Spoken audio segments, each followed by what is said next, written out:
Eh bah salut les gens. Bon, alors, petite anecdote avant de commencer.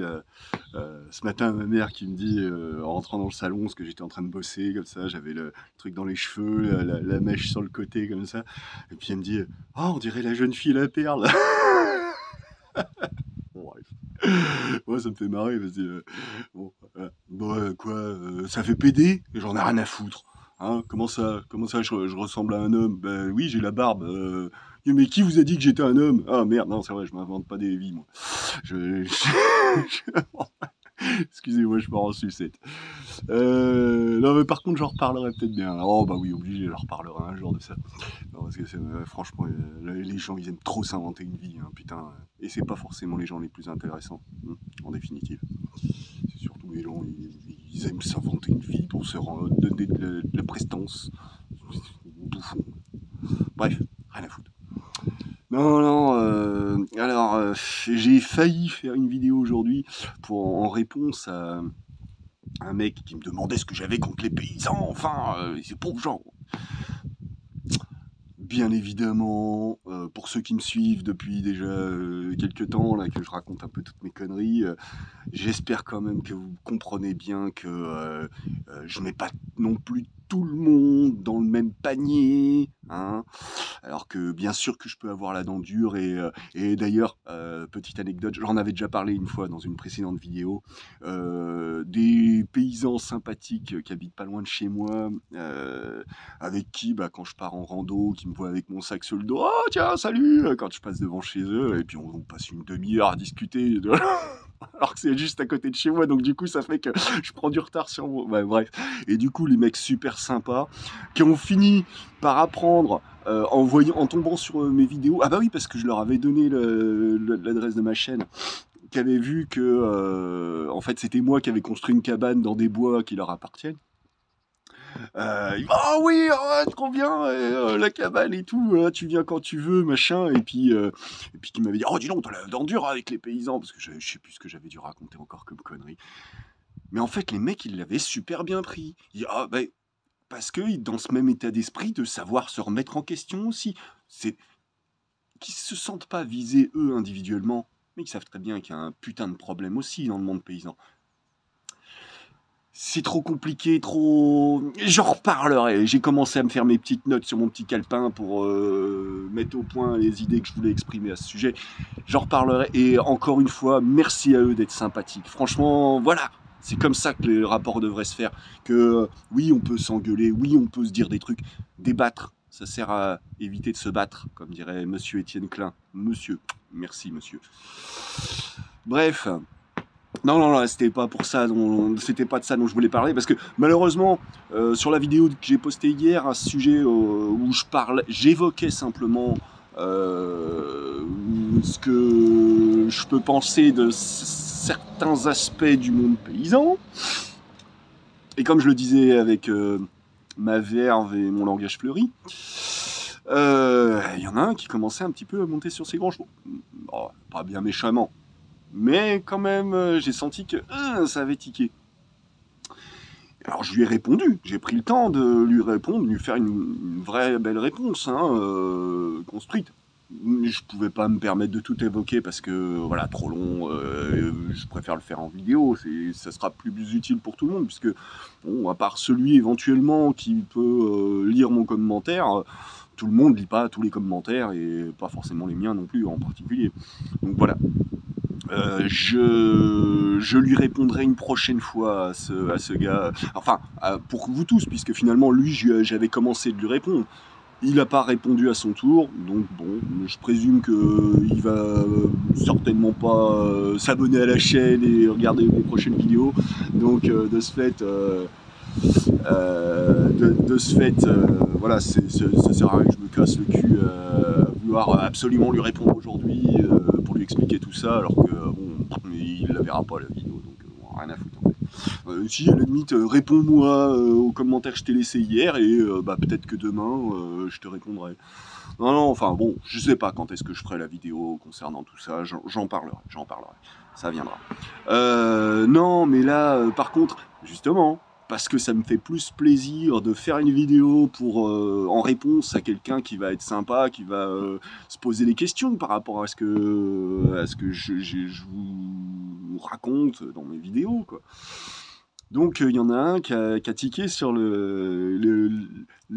le titre de la vidéo, c'est enfin c'est un short, Anar Coco Gaulliste. Ah putain, le mec, et il y a vraiment réfléchi, lui, et effectivement il a mis le doigt sur un truc.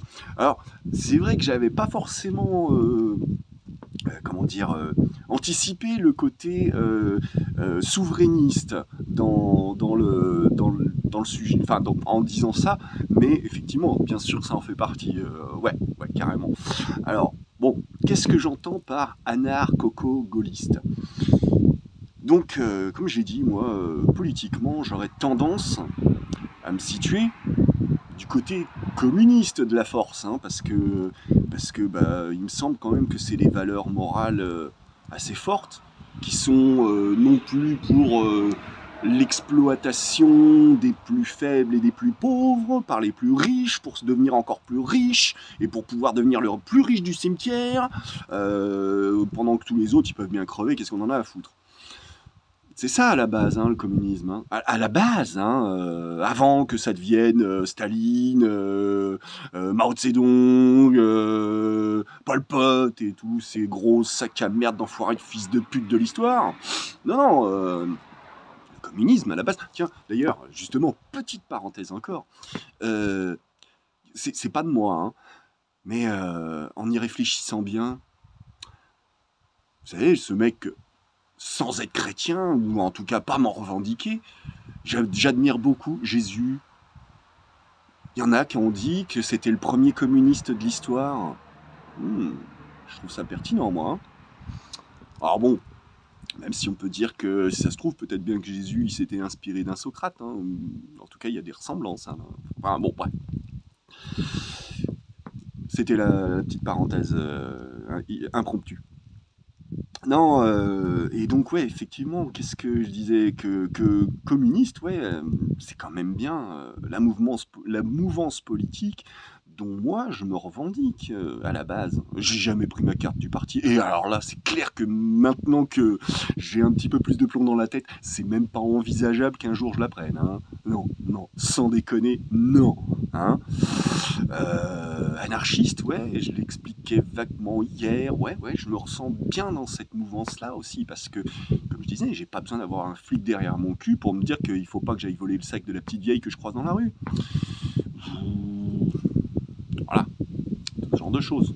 Que si je fais tomber, vous savez, il y en a, ils posent sur leur fenêtre, en dehors de chez eux, une bouteille en plastique avec un petit peu d'eau dans le fond, et ils balancent leur mégot au fur et à mesure, jusqu'à ce que la bouteille elle soit remplie de mégots, et puis un coup de vent, et pouf, tout qui dégringole dans la rue. Vous voyez, ce genre de coup de bâtard, et qui ramasseront mais jamais de la vie, quoi. Non, mais c'est dégueulasse. Attends, je vais pas ramasser des mégots, quoi. Merde. Et moi, je fume. Tous mes mégots, je les mets toujours dans ma putain de poche. Hein. Je les laisse pas traîner par terre. Au pire, je les mets dans la poubelle, hein, quand j'en ai une à côté. Vous voyez, je parlais de civisme hier. J'ai pas besoin d'avoir un putain de flic derrière mon cul à longueur de temps pour me comporter de façon civique. Parce que si je vois quelqu'un, que ce soit un homme ou une femme, pas de question de galanterie, je tiens la porte. Allez-y. Ça me fait plaisir. Vous voyez? Ça, c'est ce genre de rapport humain qu'on est censé avoir les uns envers les autres. Et donc, c'est pour ça, moi, je me ressens anarchiste dans ce sens-là. J'ai pas besoin d'avoir un Darmanin ou je ne sais quel pantin, là, agité par, vous savez, Monsieur Bolloré et compagnie, là. Ah, vas-y, mon petit pantin, danse pour la foule. Fais-nous voir comment t'es un bon couillon. Voilà. Non, moi, j'ai pas besoin de ce genre de menaces, de ce genre de carottes pour faire avancer les teubés. Les ânes, pardon, les ânes. Vous voyez? Je suis un anarchiste. Hein, non. Voilà, là, maintenant, je suis bien devenu anarchiste hein, par rapport à tout ça. Hein.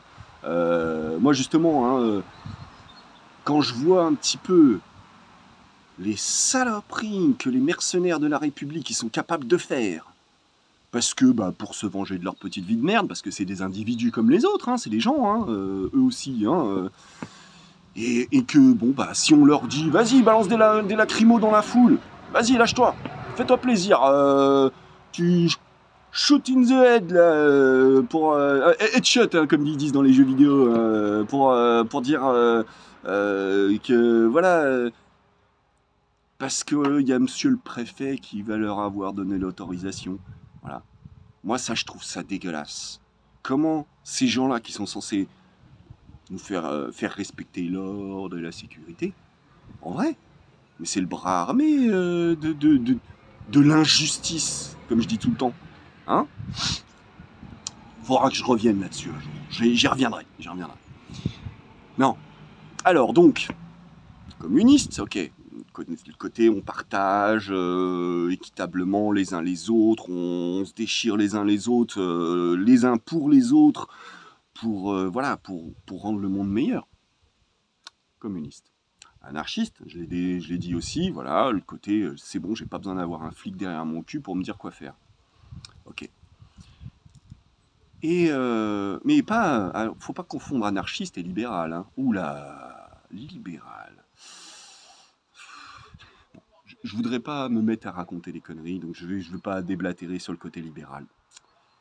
Parce que c'est vrai que ça m'est venu comme ça, j'ai pas réfléchi au truc avant d'en parler. Donc voilà, je pourrais dire des choses, mais je veux pas en dire trop. Par contre, le côté gaulliste, ça pourrait interpeller. Au milieu de tout ça, ça semble incongru. Hein. Qu'est-ce qui vient foutre là-dedans, De Gaulle? Ouais, De Gaulle.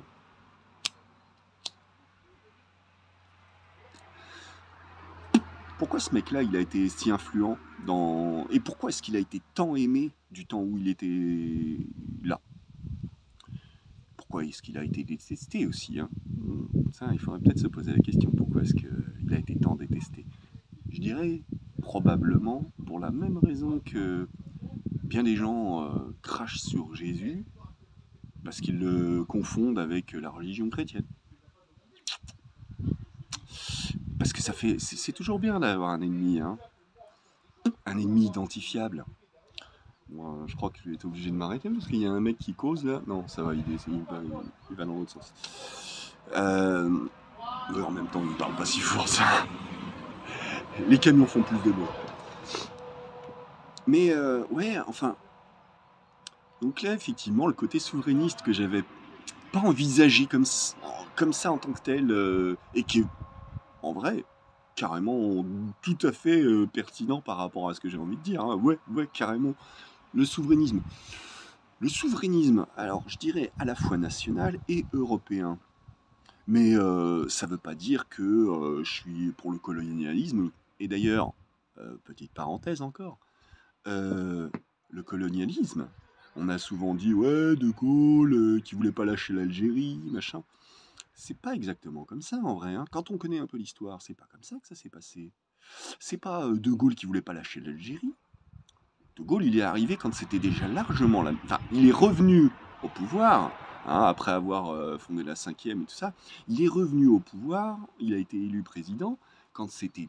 Enfin, on est venu le chercher quand c'était largement la merde avec la guerre d'Algérie, dont un certain François Mitterrand, oh, il faudrait que j'en reparle de celui-là, criait Algérie française. Ah merde, ah ouais, oh les longs. Hein? Ouais. Algérie française qui disait le mec. Et on n'a jamais dit oh là là, c'est un facho. Trop bien, trop content de pouvoir voter pour lui en 80. Hein. Mais ce qui n'était pas forcément le pire à faire, j'ai envie de dire. Hein. Puis même quand on écoutait le discours, il y avait du charisme, et puis c'est vrai qu'il disait des choses intéressantes, qu'il y a eu des choses de fait intéressantes. Mais quand même, c'était un putain d'arriviste opportuniste, ce gros sac à merde, quand on y pense. Et du coup, on peut se demander à quel point il était sincère et honnête dans ce qui déblatérait comme discours, de très beaux discours. Hein. Juste encore une petite parenthèse concernant Mitterrand. L'attentat de l'Observatoire, vous en avez déjà entendu parler, vous?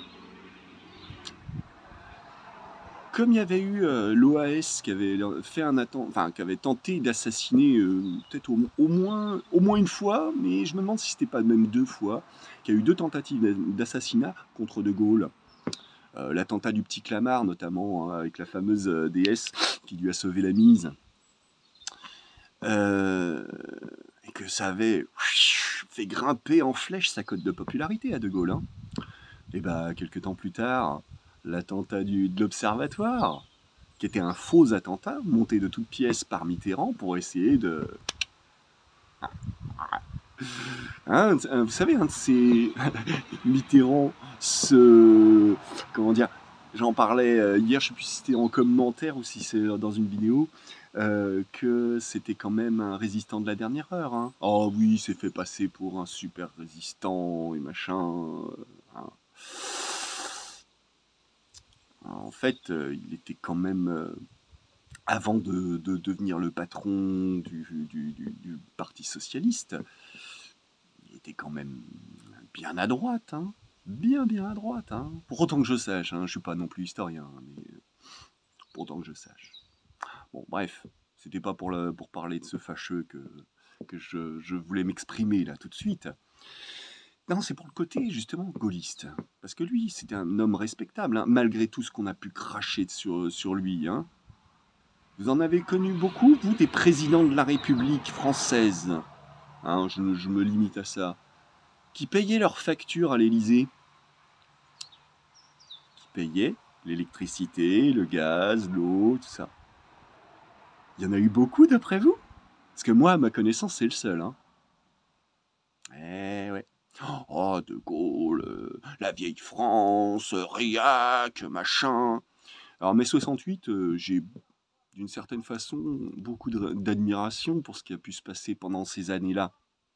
Parce que c'était quand même une envie de liberté. Hein, et que, bien sûr que De Gaulle, il a aussi ses petites casseroles qui se traînent tranquillement à son vieux cul fripé, hein, comme beaucoup. Comme Mitterrand, par exemple. Hein, qui a fait l'admiration des postes 68 heures. Ouais, les postes 68 trop tard, même, j'ai envie de dire. Ah là là, Cohn-Bendit, les petits-enfants, tout ça. Ouais,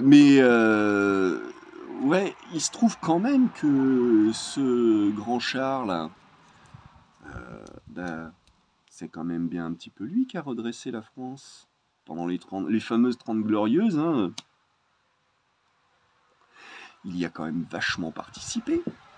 Que ce soit le TGV, que ce soit le Concorde, que ce soit les autoroutes nationales avant qu'elles soient privatisées quelques 20 ans plus tard, hein, que ce qui était l'argent des Français qui avait payé. Et ben ensuite, c'est les grosses entreprises. Hein. Merci, monsieur Mitterrand.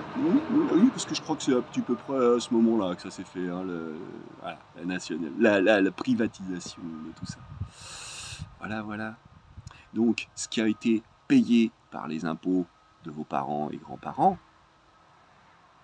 ça a été donné, hein, je dis bien donné, parce que bon, ouais, quand on vend pour une bouchée de pain ce qui vaut des milliards, moi j'appelle ça donné.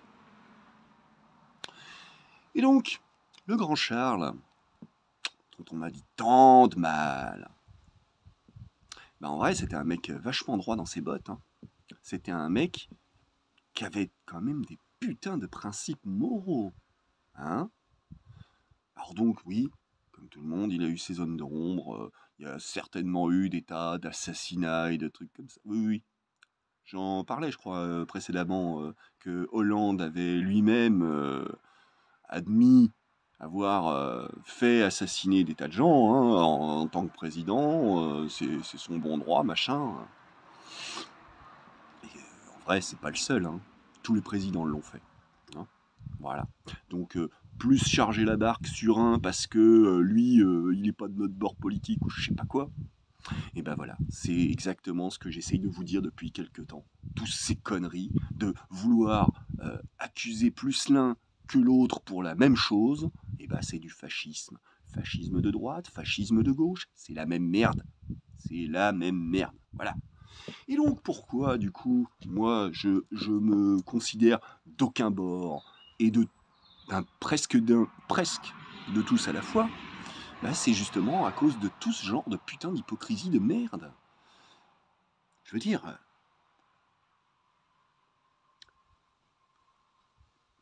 faire des constats navrants sur certains aspects de la guidance de la politique ou des conséquences sociales qui peuvent arriver après des années de mauvaise gestion, d'économie de bout de chandelle à la con. Hein? Merci Monsieur Sarkozy d'avoir supprimé la police de proximité. Ah, et pourtant, vous savez à quel point je les porte dans mon cœur, hein, tout ça là. Mais la police de proximité qui existait dans les cités, qui avait été mise en place dans les années 90, hein, ça devait être sous Jospin peut-être bien, et qui finalement faisait des bonnes choses, était au contact des populations qui... Ah, sont les populations qui posent problème, hein. Pourquoi ça pose problème? Faudra que j'y revienne. Ah non, je vais pas développer maintenant, sinon on est encore parti pour 1 heure. Mais voilà, c'est encore une fois, c'est pas si simple quand on veut vous le faire gober. Hein. Comme je disais, moi, Clément Viktorovitch, là, j'aime beaucoup ce qu'il fait. Hein. Je le trouve très pertinent sur des tas d'aspects. Hein. Mais il y a aussi des moments où il procède de la même façon, avec ses mêmes biais logiques, parce que ça l'arrange bien, parce que vaut mieux ne pas dire du mal de son propre camp et charger la barque de l'autre côté. Voilà, toujours cette même putain d'hypocrisie. Et tant qu'on en restera là, on sera toujours dans la même merde. Voilà. Donc faut arrêter ces conneries, faut être honnête, savoir regarder ses propres défauts droit dans les yeux, hein, au lieu de toujours essayer de dire « Ouais, c'est la faute des autres, ils sont méchants ». Ouais, et toi t'es gentil, toi t'es que gentil, toi, tout le temps. Hein, H24. 365 jours sur 365. Bande de menteurs et d'hypocrites. Voilà, voilà moi ce que je vous dis droit dans les yeux. Moi. Donc voilà, c'est pour ça c'est jamais aussi simple qu'on voudrait vous le faire gober. Donc non, tous les paysans ne sont pas ne roulent pas tous sur l'or. Mais la différence entre un paysan et un ouvrier, c'est que le paysan, lui, quand il prend sa retraite, qu'il vend sa ferme, ça en fait du pognon. Ce qu'un ouvrier fera pas, il va pas vendre ses machines, son petit coin d'usine. Non, ça lui appartient pas tout ça. Donc dire que oui, mais les paysans, ils sont tellement pauvres qu'ils ont à peine de quoi bouffer, machin. Non. Ils font des investissements pour se racheter tous les ans des nouveaux tracteurs, des nouveaux bâtiments, des nouvelles terres, des nouveaux ceci, des nouveaux cela. Ça, du coup, c'est déduit des impôts, donc ils ne payent jamais d'impôts. Là où vous payez des impôts, eux n'en payent pas. Voilà. Bien sûr, je ne suis pas du tout un expert, ni du domaine, ni du monde paysan, ni du monde ouvrier. Il y a des mecs qui connaissent ça bien mieux que moi. Mais faut faire la différence entre le petit paysan qui va avoir du mal à joindre les deux bouts. Effectivement, il y en a des tas. Hein. Ah, il y en a des tas. Mais sauf que pour défendre les intérêts des plus gros, c'est toujours cela qu'on va mettre en avant. Ouais, comme je disais, c'est l'exception qui fait la règle.